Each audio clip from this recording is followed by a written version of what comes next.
और साथ ही साथ यहाँ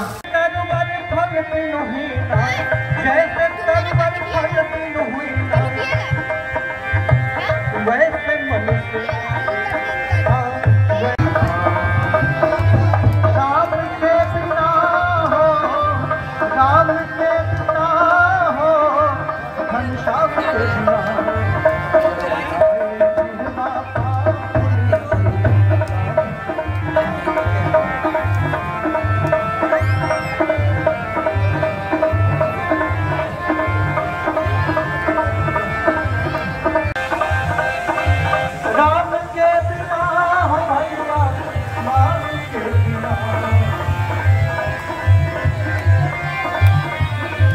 राम के बिना हो, राम के बिना हो, घनश्याम के बिना निष्क्रमण संस्कार कहते हैं।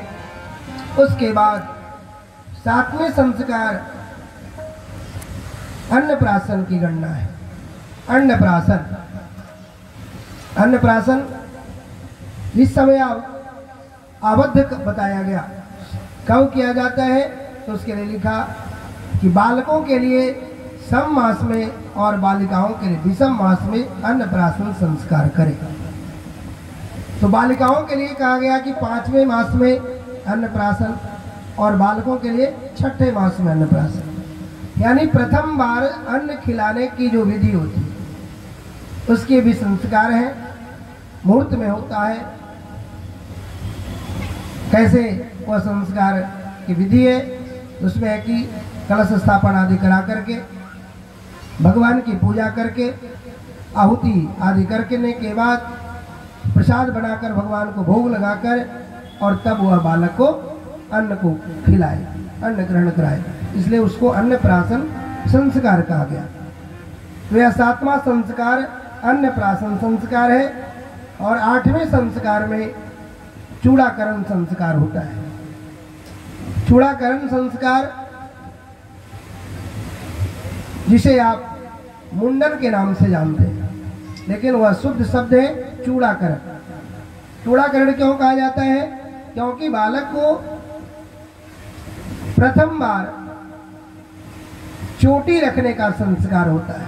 चोटी मतलब शिखा, जिसको आप टीक कहते हैं, लेकिन उसका शुद्ध शब्द है शिखा। बहुत लोग व्यंग में उसको एरियल भी कहते हैं। तो वह शिखा रखने का जो संस्कार है उसके लिए भी अवस्था निर्धारित है। प्रथम वर्ष में या तृतीय वर्ष में यह संस्कार होता है। क्यों? क्योंकि बिना शिखा के, बिना चंदन के और बिना उपवीत के, अर्थात बिना उपनयन के जो हम धार्मिक कृत्य करते हैं उसे की पूर्ण फल की प्राप्ति नहीं होती। इसलिए यह हमारे सनातन धर्म का पहचान है, चिन्ह है। हमारे जितने भी सनातन धर्म को मानने वाले हैं उनको ये 3 संस्कार अवश्य धारण करना चाहिए। ऐसे 16 संस्कार तो विधान शास्त्रों में बताया ही गया, प्रायः 16 संस्कार सबको हो नहीं पाता, लेकिन यह शिखा रखने का जो संस्कार है प्रथम वर्ष या तृतीय वर्ष में होता है। उसकी भी विधि है, उस विधि के माध्यम से कराया जाता है, जिसको चौल कर्म कहते हैं, चूड़ाकरण। जो यह उपनयन संस्कार जो हो रहा है, इस उपनयन संस्कार में भी कल प्रातः सर्वप्रथम चौल कर्म संस्कार होगा, मुंडन संस्कार। तो मुंडन संस्कार करने की जो विधि है उसमें है कि गर्भस्थ जो बाल होते हैं सर में, उसको मुंडन करना है। लेकिन कैसे? शिखा रख करके। बहुत आजकल ऐसे भी अज्ञान गुरु अपने गर्भ में, अर्थात उसे जो संस्कार करते हैं वह संस्कार के माध्यम से और उसको जो ज्ञान मिलता है उसके माध्यम से उसका जन्म होता है। इसलिए कहा गया जन्म ना जायते शूद्रः कर्मणा च द्विजाते भी, कर्म से द्विज हो जाते हैं अर्थात उनका संस्कार किया जाता है। नयन का अर्थ नेत्र भी होता है, यानी उपनयन संस्कार के पश्चात उसे तीसरे नेत्र की प्राप्ति होती है अर्थात ज्ञान रूपी नेत्र प्राप्त होता है। क्या उससे पहले से ज्ञान नहीं होता? ज्ञान होता है, लेकिन जो वस्तुतः ज्ञान प्राप्त करने का अधिकार है, जो वेद पढ़ने का अधिकार है, बिना उपनयन संस्कार के नहीं होता है। बातें यज्ञोपवीत का उदाहरण नहीं करते और वही अपने आप को बुद्धिजीवी समझते हैं। वो समझते हैं कि मैं बहुत ज्यादा इंटेलिजेंट हूँ, बहुत काबिल हूँ, बहुत पढ़ा लिखा हूँ। अरे भाई, आपने पढ़ा लिखा सब कुछ किया लेकिन अपने संस्कार को छोड़ दिया। भागवत भगवान की है आरती, पापियों को पाप से है तारती। भागवत भगवान की है आरती, पापियों को पाप से है तारती। भागवत भगवान की है आरती, पापियों को पाप से है तारती। हरि नाम यही, हरि ध्यान यही, जग की मंगल की आरती। पापियों को पाप से है तारती। भागवत भगवान की है आरती, पापियों को पाप से है तारती। अदा करने के लिए और यहाँ उपस्थित रहने के लिए बहुत बहुत धन्यवाद। और आप सबों से आग्रह है कि कल के कार्यक्रम में भी आप लोग अपनी उपस्थिति इसी तरह से बनाए रखें। कल प्रातः 8 बजे से जनेऊ का कार्यक्रम प्रारंभ होगा और सारे कार्यक्रम चलते रहेंगे। लगभग 3-4 बजे तक जनेऊ का कार्यक्रम उम्मीद है कि संपन्न हो पाएगा। जी 7 बजे तक, अच्छा ठीक है।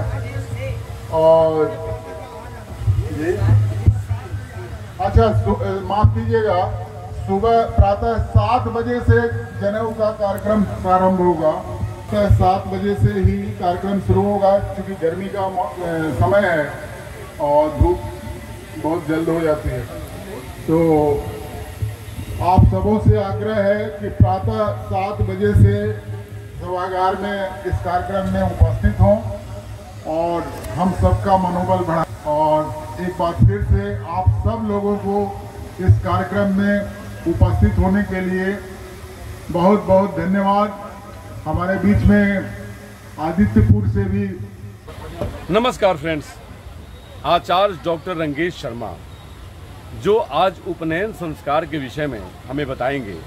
और आज का जोहार परिचर्चा आज हमारे पूरे झारखंड प्रदेश को और पूरे देश को ये जानने का मौका मिलेगा कि उपनयन संस्कार की विधि और उसकी वैज्ञानिकता, क्योंकि ये दोनों चीज़ें हमारे सनातन से जुड़ी हुई है और हम सब लोग ब्रह्मर्षि से जुड़े हुए हैं। बाबा, कि ये जो उपनयन संस्कार है इसकी शुरुआत कब से मानी जा सकती है और इसकी क्या वैज्ञानिकता है?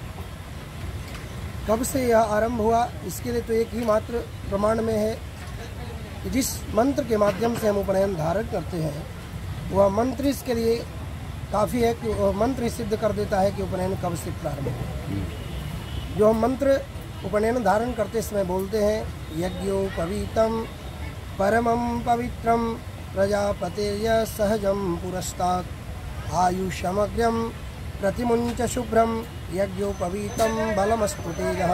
अर्थात यज्ञोपवीत परम पवित्र है, इसलिए कि यह अनादि है और शाश्वत है। जब हमारे नारायण के नाभि कमल से ब्रह्मा उत्पन्न होते हैं और जब ब्रह्मा उत्पन्न होते हैं तो उनकी जब उत्पत्ति हुई तो उस समय उनके शरीर में सहजम पुरस्तात् अर्थात जब उनकी उत्पत्ति हुई तो उनके साथ में उपवीत देखा गया। इसलिए यह अनादि है, किसी के द्वारा चलाई हुई प्रथा नहीं है। जैसे वेद को हम अपौरुषेय कहते हैं। वेद किसी पुरुष के द्वारा लिखा हुआ नहीं है, परमात्मा के द्वारा है। उसी प्रकार यज्ञोपवीत भी अनादि है और शाश्वत है। अब इसकी बात आती है कि हम यज्ञोपवीत धारण करते हैं तो उससे हमें लाभ क्या है। तो कहते हैं कि आयु, जस, बल, विद्या आदि की प्राप्ति होती है यह उपवीत धारण करने मात्र से। क्योंकि यज्ञोपवीत को यज्ञोपवीत के नाम से, व्रतबंध के नाम से और उपनयन के नाम से जाना जाता है। यज्ञोपवीत इसलिए कहते हैं कि यज्ञो वै विष्णु, भगवान विष्णु का ही एक नाम यज्ञ भी है। और जब उपनयन संस्कार होता है तभी हम यज्ञ आदि धार्मिक कृत्य करने के अधिकारी होते हैं। और जब यज्ञोपवीत दिया जाता है ब्रह्मचारी को तो उस समय गायत्री मंत्र प्रदान किया जाता है, जो गायत्री त्रिपदा यानी 24 अक्षर इसमें है। और हमारा वेद 4 है, तो गायत्री में चारों वेद सन्निहित है, इसलिए कहते हैं चतुर्वेदेषु गायत्री चतुर्विंशति एकाक्षरी। अर्थात हम 24 का 4 से जब गुणक करते हैं तो 96 होता है। तो 96 चौये के ही यज्ञोपवीत बनते हैं। और उसको हम तिगुना करते हैं 96 का तो वो 32 हो जाता है, यानी 32 या 96। तो 32 चौये का यज्ञोपवीत होता है और उसमें 3 सूत होता है। तो 3 सूत होता है, उसके पीछे कारण है कि 3 वर्णों का उपनयन संस्कार शास्त्र के अनुसार बताया गया, ब्राह्मण, क्षत्रिय और वैश्य, इसलिए 3 सूत उसमें होता है। अब बात रह गई किस समय किसका उपनयन संस्कार किया जाता है। तो ब्राह्मणों के लिए उपनयन संस्कार 8, क्षत्रिय के लिए 11वें वर्ष में और वैश्य के लिए 12वें वर्ष में। और कब समय में किया जाए तो कहा गया कि ब्राह्मणों के लिए बसंत ऋतु, क्षत्रिय के लिए ग्रीष्म ऋतु और वैश्य के लिए शरद ऋतु। उपनयन संस्कार के विधान बताए गए। उपनयन संस्कार उत्तरायण में ही होते हैं, यानी 14 जनवरी के बाद जब मकर की संक्रांति होती है उस समय से लेकर के और जब तक भगवान हमारे शयन में नहीं जाते, अर्थात हरिशयन एकादशी, आषाढ़ शुक्ल पक्ष एकादशी को जब भगवान शयन में चले जाते हैं तो उसके बाद उपनयन संस्कार का कार्यक्रम स्थगित हो जाता है, बंद हो जाता है। क्योंकि उपनयन संस्कार दक्षिणायन में नहीं होते हैं, 2 अयन होते हैं, उत्तरायण और दक्षिणायन। इसकी वैज्ञानिकता बाबा, इसमें क्या वैज्ञानिक? उपनयन की वैज्ञानिकता है कि हम ये जो लाभ धारण करते हैं तो इसके माध्यम से हमारे शरीर में जो वज्रपात आदि होते हैं वो वज्रपात तक के रोकने की क्षमता इसमें है। दूसरी बात, हम इसको धारण करते हैं, इसको अपने दाहिने कान पर चढ़ाते हैं, क्योंकि जब हम मलमूत्र आदि का विसर्जन करते हैं तो उस समय दाहिने कान पर चढ़ाया जाता है। दाहिने कान पर चढ़ाने का तात्पर्य है कि वहाँ 3 देवताओं का निवास है। और यहाँ जो हमारे इन कानों में जो नस है यानी वेन जो है वह वेन उसके माध्यम से चपता है। और जो हमारे अंदर में जो प्रेशर आदि की जो समस्या होती है, जो हम विसर्जन जब करते हैं तो उस समय अधिक बल आदि लगता है, तो उस समय हमारे वेन कहीं से कोई किसी समस्या उसको उत्पन्न न हो जाए, इसलिए इसके धारण करने का लाभ। दूसरी बात जो आपने कहा चंदन, तो ये चंदन जो लगाते हैं इसकी वैज्ञानिकता है कि हम हमारे शरीर में 72 करोड़ नाड़ियाँ हैं और उसमें प्रधान 101 नाड़ी है और 101 नाड़ी में ही प्रधान है एक नाड़ी जो सुषुम्ना नाड़ी है। जो सुषुम्ना नाड़ी हमारे हृदय प्रदेश से होते हुए नासिका से होते हुए ऊपर की ओर मस्तक के ऊपर में जाता है, जिसके माध्यम यहाँ जो ऊपर जाता है। तो हम चंदन जो लगाते हैं तो चंदन का गुण है शीतलता, तो उस स्नायु पर, उस नस पर वह चंदन होता है तो वह चंदन शीतलता प्रदान करता है। और इसके माध्यम से वह जो नस है, जो हमारा प्रमुख है, वह वेन नाड़ी वो सुरक्षित रहता है। और जब व्यक्ति इस शरीर को छोड़ता है यानी जीवात्मा निकलती है तो उसी नाड़ी के माध्यम से जीवात्मा निकलती है। इसलिए यह चंदन भी हमारे धार्मिक लाभ क्या है कि बिना चंदन के, बिना यज्ञोपवीत के, बिना शिखा के जो धार्मिक कृत्य करते हैं उसका पूर्ण फल प्राप्त नहीं होता है। इसलिए कहा गया कि उपवीतम शिखाबद्धम ऊर्ध्व पुंड्रम बिना कृतम, यानी तीनों के बिना, उपवीत, शिखा और चंदन के बिना हम धार्मिक कृत्य का पूर्ण फल की प्राप्ति नहीं कर पाते। अतः आज के परिप्रेक्ष्य में बाबा जो हम उपनयन संस्कार को देख रहे हैं तो इसकी एक ऐसी भाव है कि बस इसको जैसे तैसे कर लेना है, उस सब दृष्टिकोण को लेते हुए आप क्या कहना चाहेंगे लोगों से? लोगों से मैं कहना चाहता हूँ कि आज हम अपने जो संस्कार को छोड़ते जा रहे हैं, संस्कार को भूलते जा रहे हैं, ये हमारे लिए बहुत अधःपतन की ओर जाने का एक संकेत है। हम अगर अपने संस्कार को भूल जाएंगे, संस्कार को छोड़ देंगे तो एक दिन हम अपने संस्कार से च्युत हो जाएंगे और हमें जो कहता है कि उपनयन समयानुसार नहीं होता है तो उसे व्रात की संज्ञा हो जाती है, तो वह व्रात की संज्ञा हो जाएगी। और जब समय सापेक्ष में हम कार्य नहीं कर पाएंगे, जैसे मान लिया जाए आज अब कुछ दिनों के बाद यानी 25 मई को रोहन नक्षत्र प्रारंभ होने वाला है। रोहन नक्षत्र में जो हमारे किसान भाई बंधु बीज को डालेंगे और समय अनुसार उसे उखाड़ करके खेत में रोपेंगे तो वह फल देगा। लेकिन वही रोहन नक्षत्र में न बो करके हम पुनर्वसु में बोएंगे या उससे आगे नक्षत्र मघा में आने पर उस धान को बोएंगे और रोपेंगे तो क्या वो फल देगा? नहीं देगा। इसलिए समयानुसार समय सापेक्ष जो हम कार्य को करते हैं तो वह कार्य फलवती होता है। इसलिए हम समयानुसार किसी भी संस्कार को करेंगे तो संस्कार क्यों किया जाता है? क्योंकि हमारे अंदर में जो जीवगत दोष है, यानी जो माता पिता के संयोग से हमारा जो जन्म हुआ उसके अंदर में अंतर्गत जो भी हमारे अंदर में दुर्गुण हुआ, वह दुर्गुण को समाप्त करने के लिए, दूर करने के लिए संस्कार की आवश्यकता है। संस्कार का आधान किया जाता है और संस्कार के माध्यम से हम संस्कृत होते हैं। क्योंकि कहा गया है आचार विचार व्यवहार एवं संस्कृति, संस्कृति एवं संस्कार है। हमारी जो संस्कृति है वही हमारा संस्कार है। और यह संस्कार कहीं बाजार में, कहीं मार्केट में, कहीं दुकान में नहीं मिलता है। यह हमारे माता पिता अपने घर में, अपने दादा से, अपने भाई बड़े से, माता से, पिता से ही प्राप्त होता है। और हम अपने जब संस्कार के अनुसार कार्य को करेंगे, कर्तव्य को करेंगे, तो हम अपने आप में जो हमारे मानव जन्म लेने का जो उद्देश्य है वह उसकी सफलता होगी। अन्यथा हम पशु पक्षियों की भांति जो उनका जन्म लेने का जो पात्र सिद्धांत है, भोग करना, जैसे विष्णु शर्मा ने कहा आहार निद्रा भयमैथुनंच शवानमेतत् पशुभिर नराणाम धर्मो ही तेषाम अधिको विशेष धर्मे नहीं ना पशु समाना। जो धर्म विशेष गुण है मानवों में, हमें पहचान है कि हमारी माता जी है, माता के साथ माता का व्यवहार, पत्नी के साथ पत्नी का व्यवहार, बेटी के साथ बेटी का व्यवहार, इसलिए हम करते हैं कि हमारे अंदर में विवेक है, ज्ञान है। लेकिन पशुओं में ऐसा ज्ञान नहीं है, जिसके कारण वह पशु कहलाता है। इसलिए कहा गया है कि जिसके पास विवेक नहीं है, ज्ञान नहीं है, वह मानव होते हुए पशु के समान है। अर्थात हम मानव जीवन प्राप्त किए, भगवान की कृपा हुई तो उसके उद्देश्य की भी पूर्ति करें, प्राप्ति करें। जी बहुत बहुत धन्यवाद बाबा। आज के जोहार परिचर्चा में आपको ये जानने को मिला कि उपनयन संस्कार एक वैज्ञानिक है और ये वैज्ञानिकता के आधार पर कसौटी पे कसी हुई एक ऐसी विधि है कि जो आपके शरीर को स्वस्थ करता ही है, आपको बहुत सारे ऐसे नेगेटिव एनर्जी और बहुत सारी ऐसे बातों से और चीज़ों से बचाता है, रक्षण करता है, जिससे आपका शरीर, मन, बल, बुद्धि तीक्ष्ण हो और आप बचें।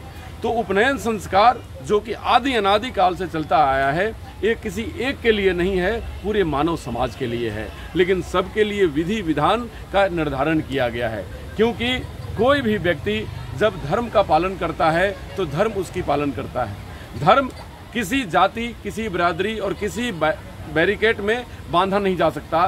धर्म अपने आप में स्वतंत्र है। धर्म अपने आप में एक खुशबू है जो हम सबों तक पहुंचती है। लेकिन उस धर्म को धारण करने के लिए हमें बहुत सारी तैयारियां करनी पड़ती है। जैसे भगवान सूर्य की रोशनी को धारण करने के लिए हमें अपने आप को तैयार करना पड़ता है, उसी तरह धर्म भी है जिसके प्रकाश को धारण करने के लिए हमें तैयार करना पड़ता है। तो द्विज जिनको दूसरा जन्म मिलता है ज्ञान से, क्योंकि किसी भी व्यक्ति को जब ज्ञान की प्राप्ति होती है तो उन्हें द्विज कहा जाता है। तो दूसरा जन्म गुरु की तरफ से होता है और पहला जन्म माता देती है। तो पहला जन्म माँ और दूसरे जन्म हमारे गुरु देते हैं।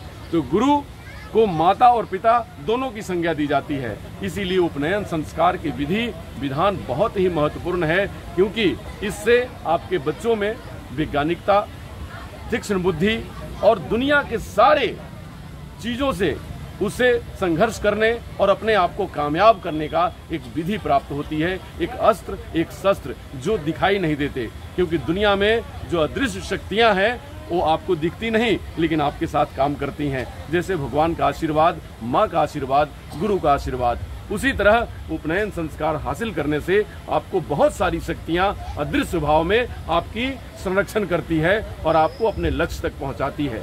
तो मानव का लक्ष्य है धर्म, अर्थ, काम और मोक्ष। जो ये चार पुरुषार्थ की प्राप्ति उपनयन संस्कार से शुरुआत होती है। और हम जब उपनयन संस्कार से परिपूर्ण होते हैं तो धर्म, अर्थ, काम और मोक्ष की प्राप्ति होती है और यही हमारा अल्टीमेट लक्ष्य है। तो मानवता की शुरुआत माँ के गर्भ से, उपनयन संस्कार से और मोक्ष की प्राप्ति तक है। तो ये आज की बात रही। क्रमशः फिर दूसरी बार बात करेंगे गुरुजी से और अनेक जानकारियां आपके सामने पेश करेंगे। नमस्कार।